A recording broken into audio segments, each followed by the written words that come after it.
Hey, everybody. I'm Doug. That's Andy, Mike. You can see our last names and titles up there on the intro slide. But it's a warm room. I think we can be on a first name basis, so I won't read it off. You can see it. So let's get started. Before we even begin, though, the demo you're about to see, in my opinion, but in your opinion, I'm sure as well, is amazing. And there's a lot of content that we can take from it. So Mike has a talk on Thursday. This is a plug for that talk. Go see that talk because there's even more information about the background of how the demo could be implemented, how it could be integrated into your processes. It's a great talk, so go to that too. Right, so what are we doing here today? So here's just a really brief agenda. So I'm gonna do a recap, give a bit of context, tell us how we got here, then I hand over to these two guys and they're gonna sort of run through the demo and all the sort of information about it that we wanna present to you today. So we're going to talk a little bit about the data interchange, how the data was got into Unreal Engine, the toolbox of features that we've actually released that you can were used to help create the demo, some basic information about how to author a digital twin, and I'll come back up and do a bit of a conclusion. So, the context. How did we get here? Ever since there was a non-games team at Epic, we were doing automotive demos.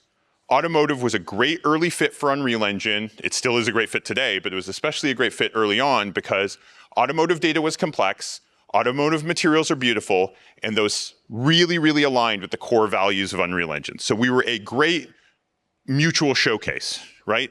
And going down the list, you see a bunch of the amazing demos that we've done over the years. The McLaren from GDC 2016, Human Race, Speed of Light, Electric Dreams. These demos were groundbreaking, industry-changing. They inspired you all to do amazing work. But the way those demos were all made was kind of the same. We requested and you generously gave us a CAD model. We do a bunch of work. We have an amazing team. We did some data prep. We integrated the new features of the engine. Maybe we use preview or pre-preview builds to kind of craft these demos together. And then bam, we have an amazing demo, right? And we go to a GDC or an Unreal Fest and you see that amazing demo and everyone is inspired. But the problem with this is even though you were inspired to create Unreal content based on the demo, it was really hard for you to replicate the process by which we made the demo. So that crucial step 2 in there was kind of a proprietary thing that we were doing. So we had the idea to kind of blow this open. Well, I say we had the idea. When Lumen in the Land of Nanite hit and it kind of went viral in the middle of the pandemic, I think almost every automotive company in the world called us up and said, could Lumen and Nanite be used for a car configurator? And the answer at that time was maybe. The spoiler answer is, you saw it in the keynote, it's not me doing the spoilers, the keynote did the spoilers, is yes. So what we did was we tried to sort of craft a demo that did this.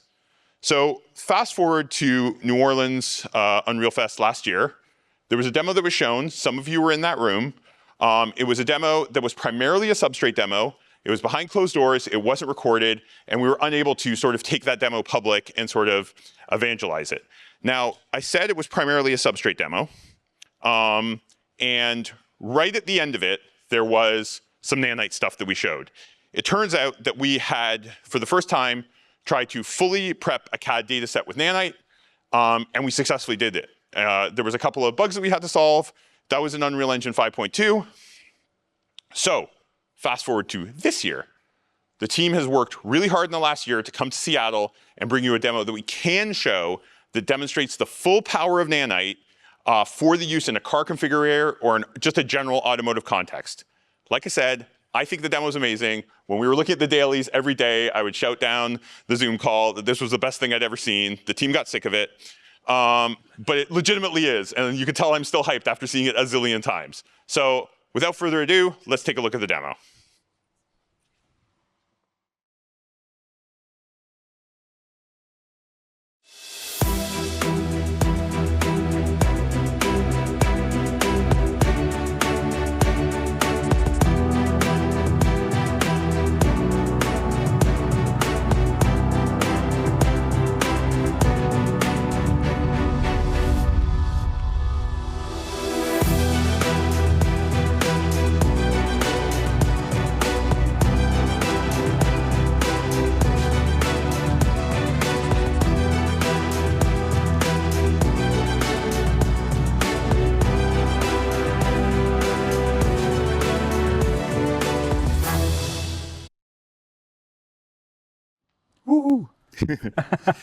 Yeah.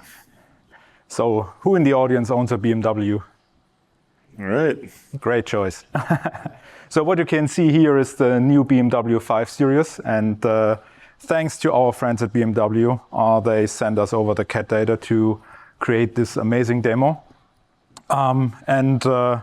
What you can see here during Mike is doing a fly around, that this demo runs live on a 4090 with about 60 to 70 frames per second, which is quite a decent frame rate for this complexity. We have a couple of functions implemented. We're gonna walk through in a couple of seconds.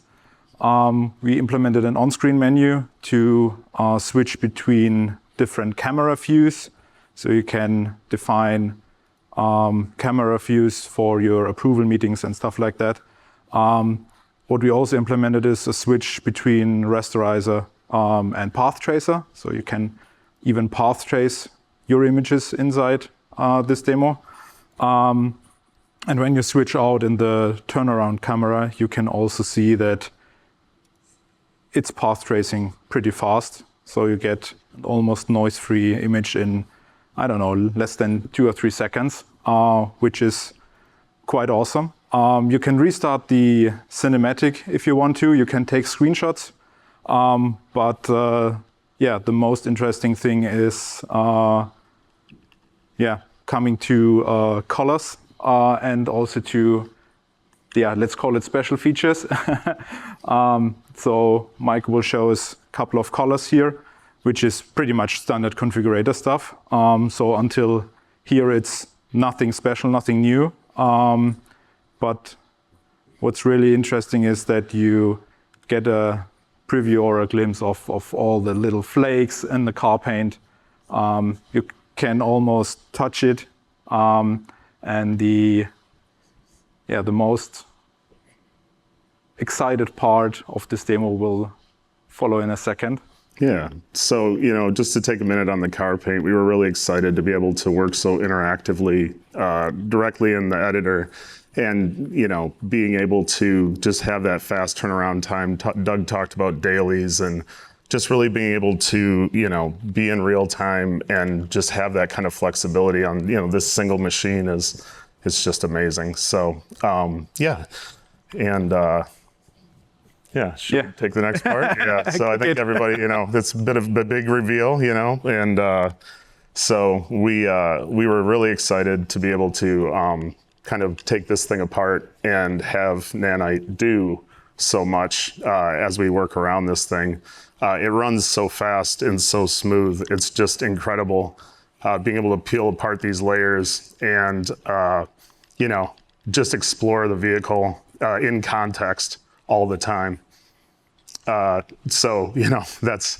It's just a really wild experience. I mean, even having things like the interior seat hardware, which just gets neglected often, when we're doing visualizations to show the safety features and all that kind of stuff. And then taking it kind of to the next level, we can just fly around and just get right into this thing. And since we have the entire vehicle here, we can go in and just start to piece it apart because everything's live all the time. We're not loading and unloading.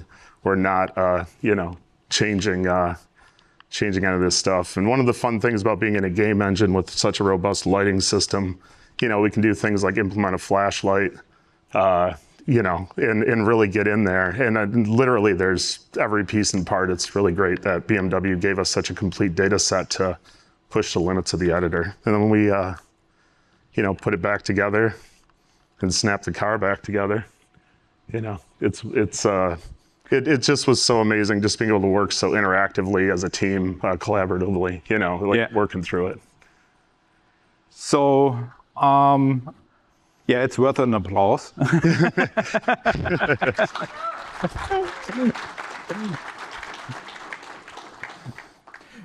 Yeah. So let's have a look at how we achieved the whole demo, what tools we used, and what we did. So we need to switch back to the presentation. Thank you. So the essential question here was, can you build a digital twin only using Unreal Engine in a smart and sustainable way? And I spoil again, yes, you can, but it depends, and the depends comes later in the presentation. So, but first of all, we want to have a look, what are the requirements on a digital twin pipeline? You need a fast pipeline to reduce the cut to asset time in order to have more accurate data, less iterations, and you also save cost and time by doing that.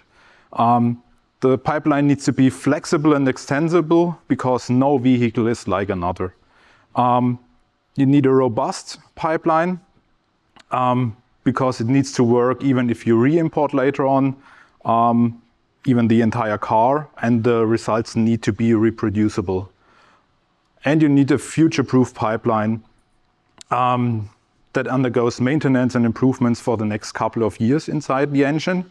And you have specific requirements on out of the automotive industry, like preserving the whole product tree, product structure.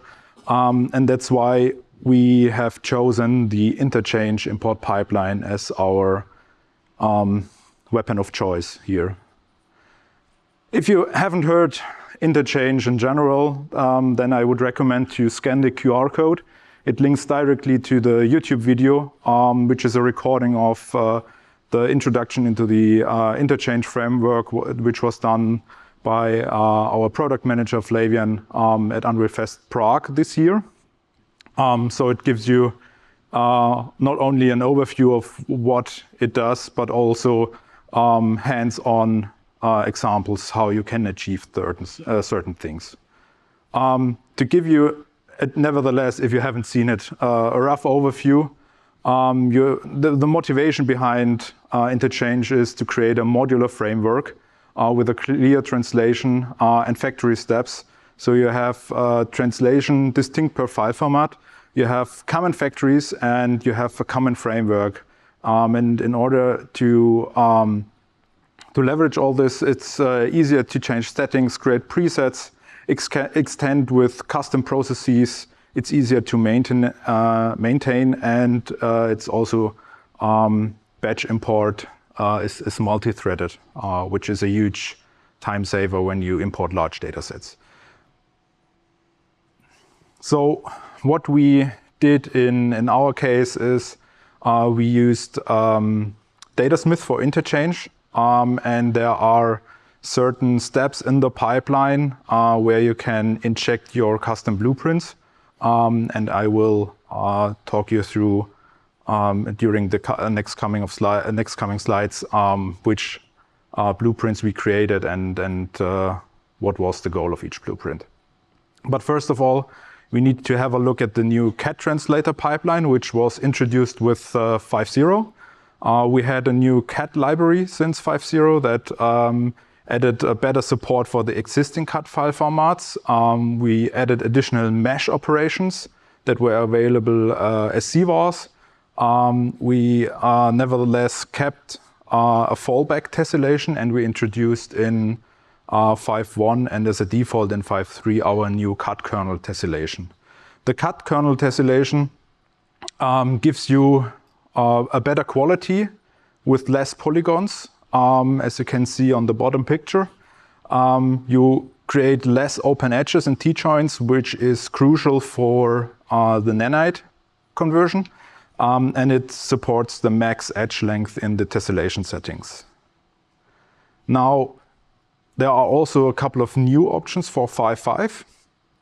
For example, wire exclusive options are the use layer as actor option, as well as the merge geometry by group option. We have different stitching techniques. We have max edge length, which is supported by CAD kernel, and the usual things like the normal tolerance or the core tolerance.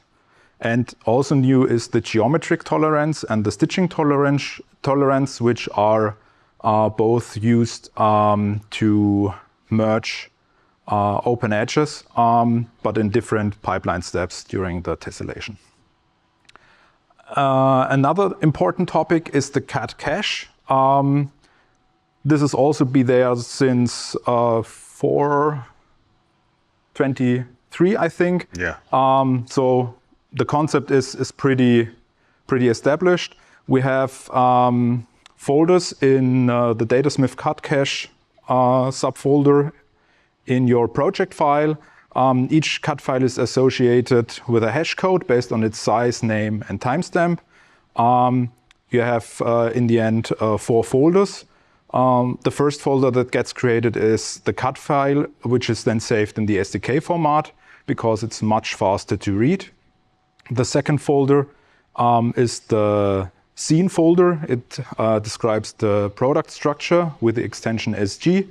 The third one describes the mesh of each bodies, and this helps you to do things like re-import and retessellation later in the process way faster than doing a full re-import of the CAD data. We also have a couple of CVARs implemented. Most of them are there for at least 1.5 years. There is the possibility to import just the tessellated LODs that are embedded in the JT file format. You can disable the cut kernel in case you have bad tessellation, bad topology, and want to use our fallback. You can enable and disable the cat cache. You can reduce the maximum import threads for the cat import. You can override the cut cache, and one important CVAR is the SU mesh if needed, because it adds an additional algorithm for retopologizing and stitching the geometry back together.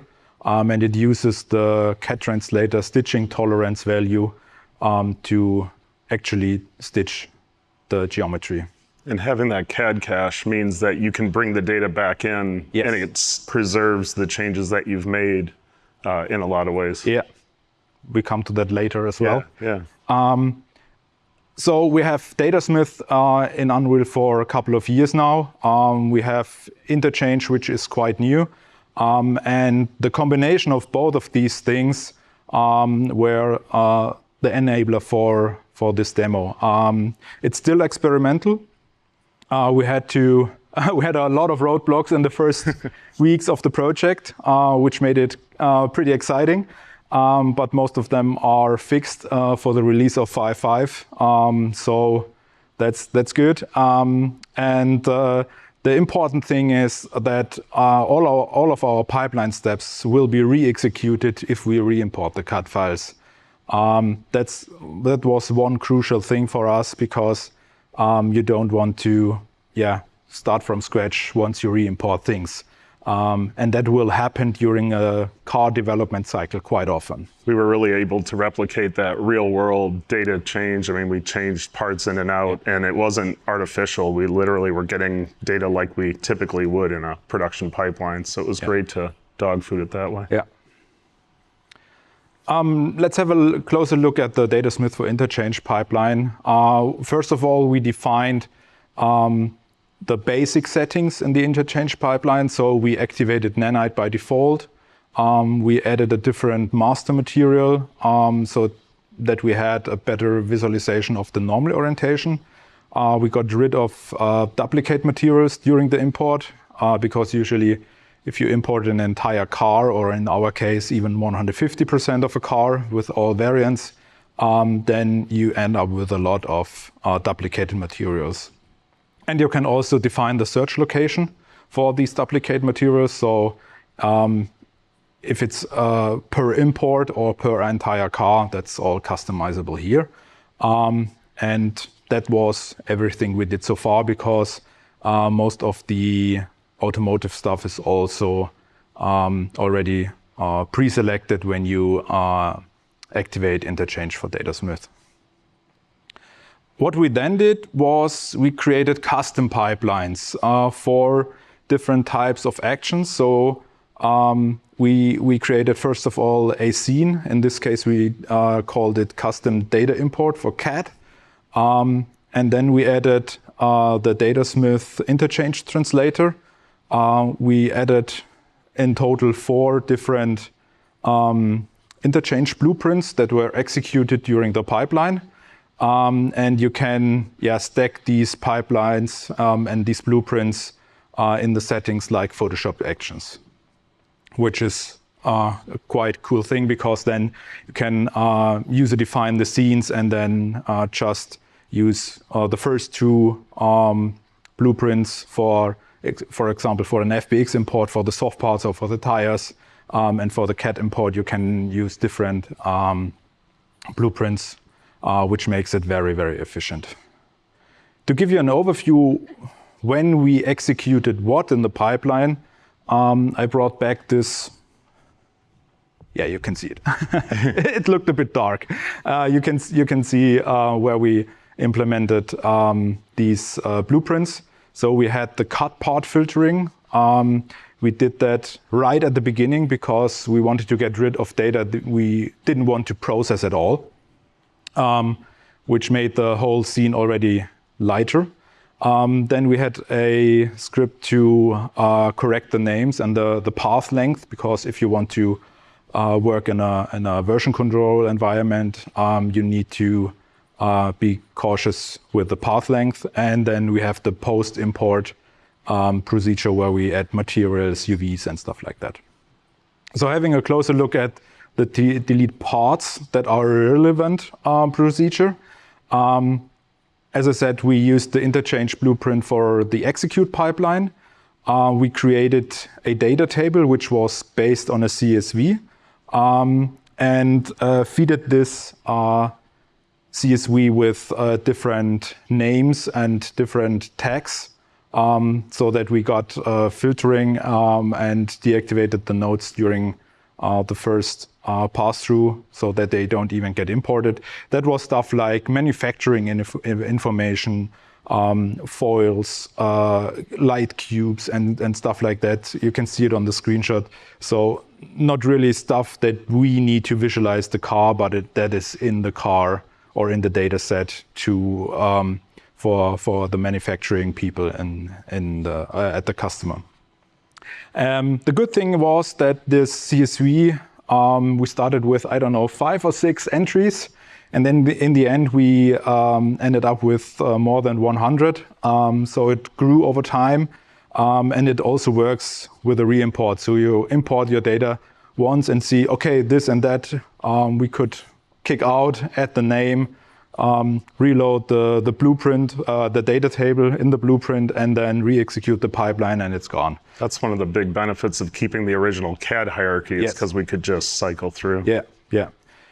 And of course, this is something that will grow. The more cars you import as a big OEM, the better the pipeline gets, because there are a couple of naming mistakes, typos and stuff in there that need to be filtered out as well. So this was sometimes funny to read. One important thing, I already mentioned it, if you want to work with a version control, you need to reduce the file name and the file path itself to less than 220 characters. We created a script for that that reduced the maximum file path length to a defined length. Added also a hash code behind that to make it unique. And the original name was then written into a meta tag. And we also removed invalid characters.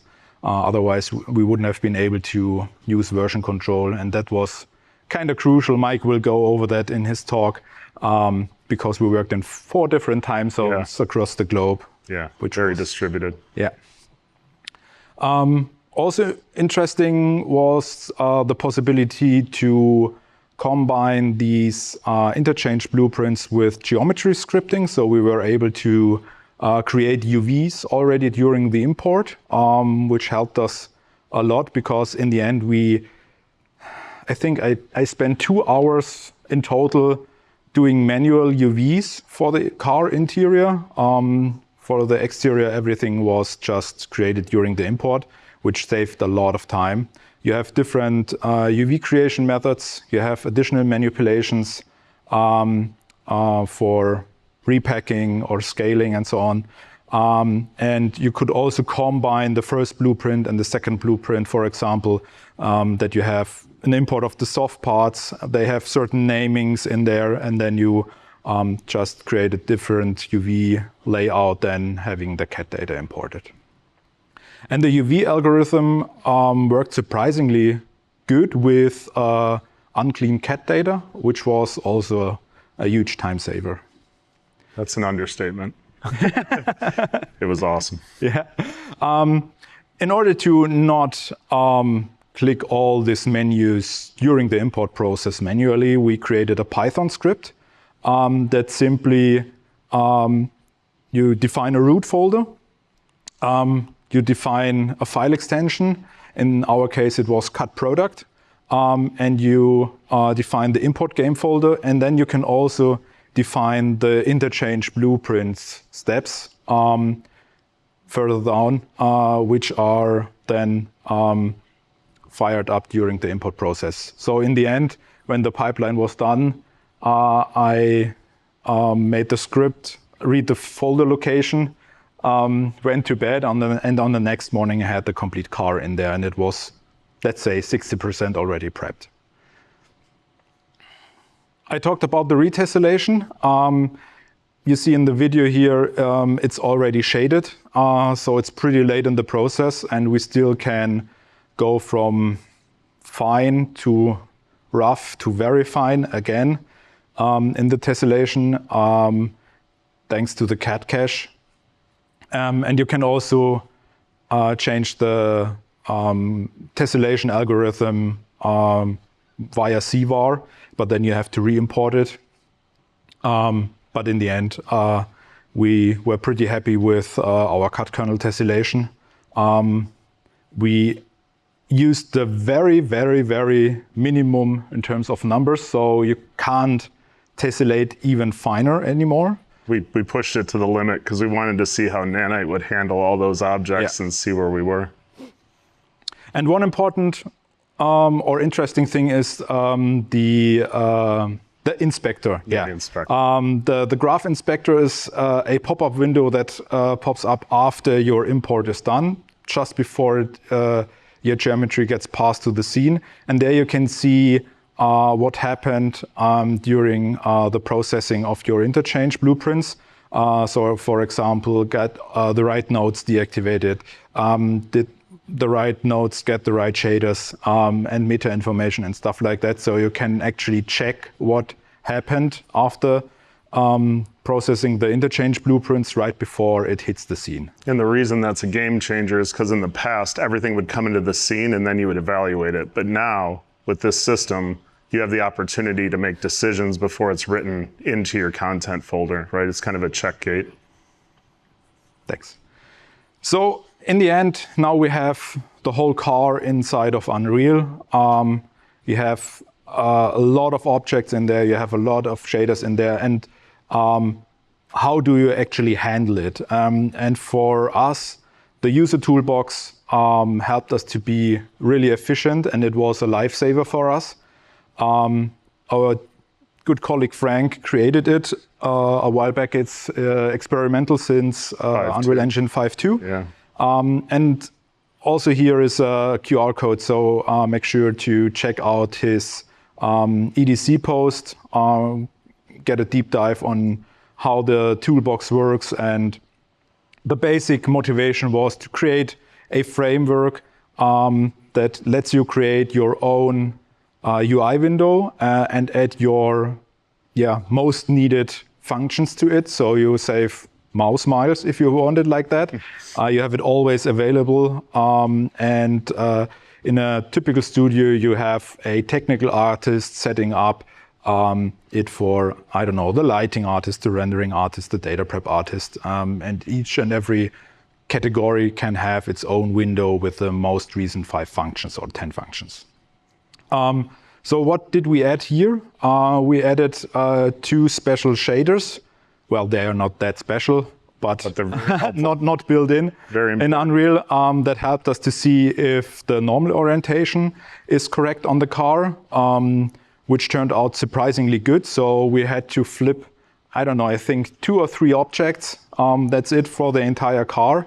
The normals were very consistent throughout all of the parts, which was also great. And we also created a shader to check the UV, which is obvious in the lower picture. The user toolbox comes with a lot of built-in functions, so I give you a short rundown on what we used and what is or what was in our toolbox. So for example, we had the assign to layer, assign to level button. If you want to assign certain objects of the car to different data layers, then you can use that button. We have an isolate function, which lets you isolate the selected object, and everything else gets hidden except for the lights. We have something like select actor by size, so you can select very, very small static meshes that are almost not visible and get rid of them because nobody will ever see them. We have the option to modify the near clipping plane to get even closer to the geometry, and we used quite a lot the select transparent actor to see which parts are having a translucent material, to deactivate nanite on them, because nanite on translucent objects is still not supported. But as we heard, we are working on it. We're getting close. Also quite new, and you saw that probably in the video before, we have a lid on wireframe view mode, and we switched back and forth between lid wireframe, so it's faster to press a button than go into the view modes and use the drop-down menu. The geometry tools we used were the flip normals, which is pretty much a standard thing. Also the merging. We didn't do actually any merging because we wanted to see if nanite can handle it all, so we didn't touch the product tree at all. And the downside, if you merge things, you lose the direct connection to the cut cache. That's why we didn't do that. Set the high precision normals. They are on by default for Interchange datasmith imports. But nevertheless, if they got deactivated for any reason, you can just select all your static mesh actors and activate it at once, which is cool. The mirror actor is kind of self-explaining, I guess. And the nanite triangle percentage was one thing we did during our evaluation to see, okay, does it actually help performance if we reduce the nanite triangle percentage of the whole car to 10%? And surprisingly, it didn't make any difference. So this button is still important. For example, if you want to export your whole car out of Unreal into FBX or USD to use it in Maya or other DCC softwares, because I guess no other tool can handle around about 40 million triangles just for the car. The interesting or the most important tab was the materials tab. We had a lot of cut materials, a lot of cut parts that had multiple materials on it, like also with manufacturing information. So we got rid of that by merging the material slots, all the material slots to slot 1, or merging same material slots. We used the consolidate material to consolidate all the duplicated materials in the asset browser. We use the assign materials to the selection to multi-select parts in the scene and then assign one shader to it. And also one important thing was to push the shader we assigned in the scene back to the asset. And these are a lot of the pain points that we've had for a long time. That's why we put this tool together back in 5.2, because you can do all this stuff right in the viewport. And that's been a struggle in the past with Unreal, where you had to be in these different view modes and work very specifically. All these tools work right in the viewport, so it's really powerful. Yeah. And also shortcuts for different UV types, planar, box UVs, patch build UVs, and also repack and scale it. We did a scaling of 10 by 10 centimeters because that's what all the measured materials from BMW are calibrated for. So engaging a digital twin entirely in Unreal Engine, what is our kind of approach to it? We started with thinking about, okay, Mike and I, we know the traditional data prep pipelines from most of the companies because we worked in that area quite long, 15 plus years. And we said, okay, if you rethink your whole pipeline and make use of UE's tech, you don't want to copy and paste just your old workflow from any data prep tool into Unreal because it doesn't make any sense. So we skipped unnecessary process steps in our thinking about how to approach the pipeline, and we automated as much as possible using tools like Interchange and geometry scripting. So new technologies offer new possibilities, and we try to use them as much as possible. And this is kind of a rundown of our process. So we had the Interchange import with the custom settings. We had the part filtering, the path length fixing. We had data layer assignment in there. We created UVs. We did a basic material substitution. We did part stacking for the data layers. We consolidated materials, reduced the material slots. We actually wanted to do a hierarchy cleanup, but we didn't do it. I don't think we ever actually did. No, we never did. Because it didn't help us with the performance. It didn't change anything. Yeah, so Nanite was doing all our work there. We did some manual UV unwrapping and additional geometry was added, like the seats, tires and stuff like that. And then on top of that, we used the tagging system to create the experience while maintaining the product tree, and that's a major part of Mike's talk later that week. Use C++ or blueprints to create the experience. And one last little point on the hierarchy cleanup is you'd really need that more if you're leaving Unreal and going to a tool that can handle so many actors or nodes in the scene tree. Yeah.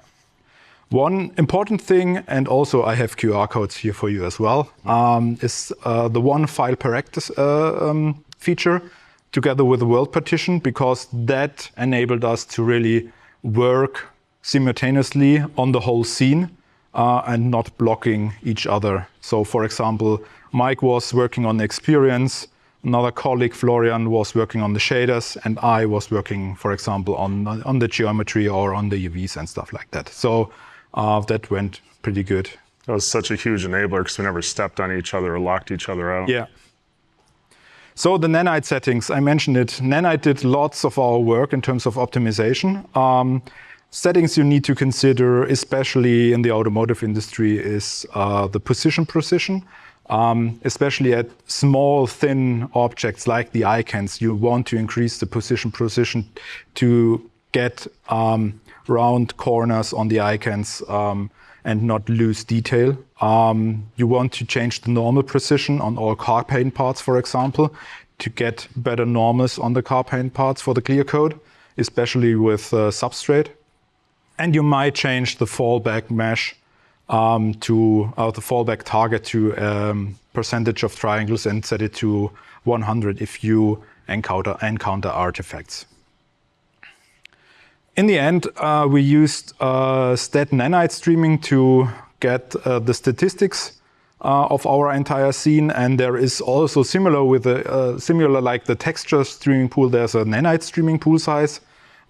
We define it to 1024, and we ended up with using only 600 megabytes of the streaming pool size. So there was quite a noticeable margin left.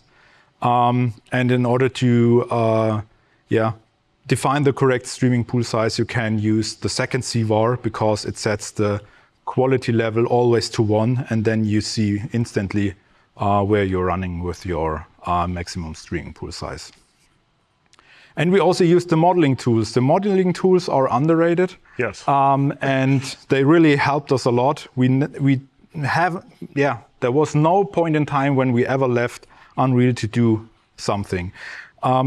If you have the feeling you want to clean the data, for example, to get a very light model for AR, stuff like that, out of it. Or for example, for the HMI, then you might want to use the poly cleanup.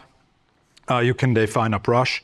You can brush size. You can use the angle filtering. You can define an angle like what I used was something between 25 and 30 degrees. And then you can easily brush on the back side of the geometry and can instantly clean the geometry way faster than you would do it in the traditional data prep tools by clicking each NURBS patch. You may end up with, let's say, 80% of the triangles you want to delete, but you have to decide on your own if it's worth the 20% of the triangles. You will then spend, I don't know, 100% more time to get rid of them. And the cool thing is, due to the cat cache, is also is preserving the cleaning after the retessellation. So huge. When you get a new part and you've spent all this time cleaning up the backside, you know, not in our projects we didn't, but in other projects I have, and to have that preserved is just, it's such a force multiplier. Yeah. And just in case, as I said, it wasn't necessary, but in case you have messed up normals, there are also tools to correct these normals. I'm messing them up in this video just on purpose. So the red normals are flipped.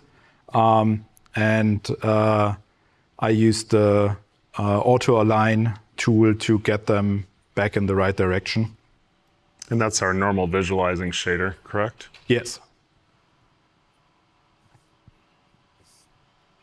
So you see, the modeling tools are so powerful, you can almost achieve everything you need to do with a couple of clicks. You also have the mirror cut, mirror append tool. You can fill holes, and it also can handle the cat normals, which is a very specific use case. So we work closely with the modeling tools team to really have that working. One traditional thing is also the rim. So you have a bicolor rim. So what you want to do is the flat parts of the rim, you want to give them a different color, like in reality. So what we did is we added a second material slot with an aluminum. We select this material slot. We also got back into the angle selection. And then you can easily select these flat surfaces to assign the second material slot. And it's probably faster than in the traditional data prep tools this way. The good thing is you always have the preview mode, so you can see what you're actually doing, and before you hit accept, you can still abort and discard everything. And it also uses the real tessellation, not the nanite tessellation, which is also quite important. So no matter how you export it later on in terms of nanite tessellation, it's used or based on the real fine tessellation. And as I said, you also have the UV creation possibilities. This is an uncleaned part of the door. You have the standard projection modes like in any other tool. You have an UV detour, you have an unwrapping functionality, you have different unwrapping options. You have the texel density tool, which allows you to scale it to the right size. As I said, in our case, it was 10 by 10 centimeters. I assign the UV checker shader and see, okay, it's done in a couple of clicks. It took me less than a minute. Yeah. And many more. And we have one more. And that was actually quite surprising to me as well, because this Bowers and Wilkins logo at the BMW has an ambient light behind, but the geometry of the text was on a cover that didn't have the holes for the text in it. So we used booleans to bool it out. And for me, no matter what I did in DCCs, I never got it working. And it worked in Unreal immediately, which was funny to see. We're a very skeptical audience, right? So we, like, when we're working with these tools, like, we push them. Yeah. And we also baked geometry to normal texture, for example, for the tires. For the sidewall of the tires, we had this all as geometry, all as nanite geometry, but we had issues with flickering. And that's why we used the normal baking method to bake it down to a normal map and apply just the map instead of the geometry to the sidewall, which was also done in 10 minutes, which, yeah, was really awesome. It just shows a lot of these tools. We're not just trying to put them in Unreal to reduce round tripping, but we're trying to improve the user experience along the way. Yeah. And maybe a couple of interesting statistics at the very end. We used the finest tessellation that was possible with the tessellation algorithm. We had 7 gigabytes of package build size. We are running the demo between 50 and 70 frames per second on a 49D in full HD. Yeah, the RAM size of the 4090 was even filled up by 50%.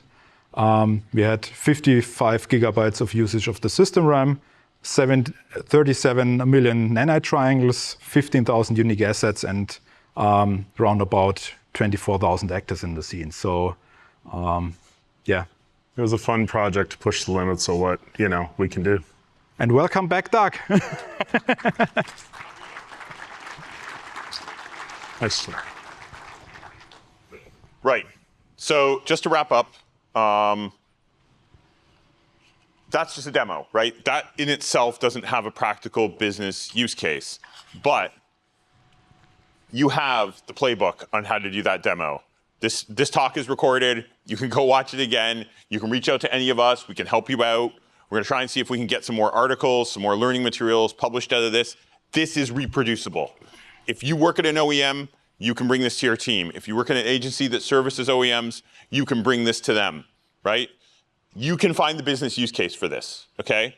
So, oops. It's not a 150% model. That's, it's a digital twin of an actual physical car. This wasn't to solve a configurator use case.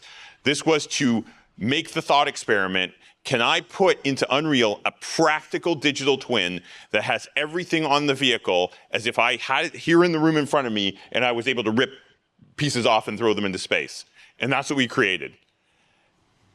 The transition to a 150% model is just a matter of asset tagging. So again, you can find the business use cases here. One that is just a thought experiment, right, is you already have this desire to kind of go out to make a bunch of assets, right? So the traditional pipeline, you're going to get the CAD model, you're going to do some data prep process, it's going to have a lot of steps, I won't read it.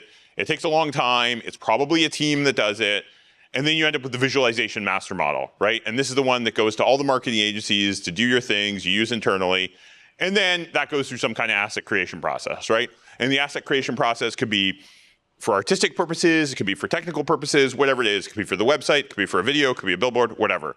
And you create your standard assets, right? That's the process. So before we talk about the special assets, if you look down to the blue diagram, we can compress that time, right? It's not 100% automatic, right? There were some manual steps, there were some things we needed to do in there, but it was way faster than a manual data prep process because you can just take the weight of the full CAD data set and start to use it. You don't have to ship that in your Viz master model. Through clever tagging, you can get rid of stuff, you can add stuff, you can tag stuff as, as part of the 150% configuration. Tag stuff never to be included. It's just tagging, right? It's just a CSV. But now let's see what happens when you want a special asset. So somebody down the line goes, oh, you've removed the engine from the Viz master model, but I need a rendering of the engine for a manual or something, right? So in the old process, you go back to the CAD model, you take out that thing, you do the manual data prep process on it. Okay, it's less parts, so it takes less time, but you still do the same thing. If you implement a pipeline like this, you go back, you edit the CSV, you tag these assets in the engine as I need these, and they come out as a special asset right out of the whole data set, right? This is just one use case. So now I pull out the engine because it's tagged, I attach it to a hotkey or something, I change the rendering mode to make it like a line drawing, and now I have a line drawing of the engine in full 3D that I can take all the manual images I want. That's one use case. You can put this functionality and this capability on the desk of every single person in a car manufacturer. A full, recreatable, product-accurate representation of a digital twin that you can take apart. So, yeah, do it. Be inspired.